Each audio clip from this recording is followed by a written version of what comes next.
Coconut filling ഒക്കെ കൊടുത്തിട്ട് നല്ല സ്വീറ്റ് ആയിട്ട് ചെയ്തെടുക്കുന്ന ഒരു ബണ്ണിന്റെ റെസിപ്പിയാണ്. നമ്മൾ ബേക്ക് ചെയ്യുന്നില്ല, എളുപ്പത്തിൽ ഒന്ന് ഫ്രൈ ചെയ്താണ് ചെയ്തെടുക്കുന്നത്. കുറച്ച് മൈദ, പഞ്ചസാര, പാൽപ്പൊടി, ഇൻസ്റ്റന്റ് ഈസ്റ്റ്, ഉപ്പ്, പിന്നെ റൂം ടെമ്പറേച്ചറുള്ള ബട്ടറും കൂടി ചേർത്തിട്ട് ആദ്യം ഒന്ന് മിക്സ് ചെയ്തെടുക്കാം. ചെറു ചൂട് പാല് കുറച്ച് വീതം ചേർത്ത് കൊടുത്തിട്ട് ചപ്പാത്തിക്കൊക്കെ ചെയ്തെടുക്കുന്നതിനേക്കാളും കുറച്ചും കൂടി നല്ല ലൂസ് ആയിട്ടൊരു ഡോ ആയിട്ടൊന്ന് ചെയ്തെടുക്കണം കേട്ടോ. 1 മണിക്കൂറൊന്ന് ഫെർമെന്റ് ചെയ്യാനായിട്ട് മാറ്റി വയ്ക്കാം. അപ്പോൾ ഈ ഒരു ടൈമിൽ നമുക്ക് ഇതിലേക്ക് ഫില്ലിംഗ് കൂടി ഒന്ന് സെറ്റ് ചെയ്തെടുക്കാം. നമ്മൾ ഇതിലേക്ക് ഒരു സ്വീറ്റ് ഫില്ലിംഗ് ആണ് കേട്ടോ കൊടുക്കുന്നത്. കുറച്ച് കോക്കനട്ട് എടുത്തിട്ടുണ്ട്.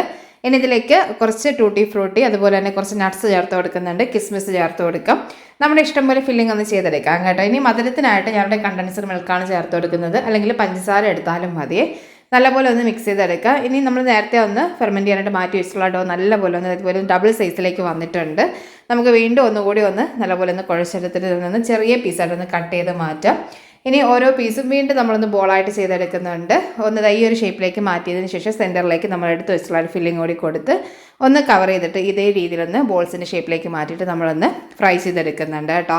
അപ്പോൾ ഇത് ഒരു ഓയിൽ നല്ലപോലെ ഒന്ന് ചൂടായതിനു ശേഷം ലോ ഫ്ലെയിമിലേക്ക് മാറ്റിയിട്ട് വേണം കേട്ടോ ചെയ്തെടുക്കാനായിട്ട്. നല്ല ടേസ്റ്റാണ് കേട്ടോ. അത് ട്രൈ ചെയ്ത് നോക്കണേ.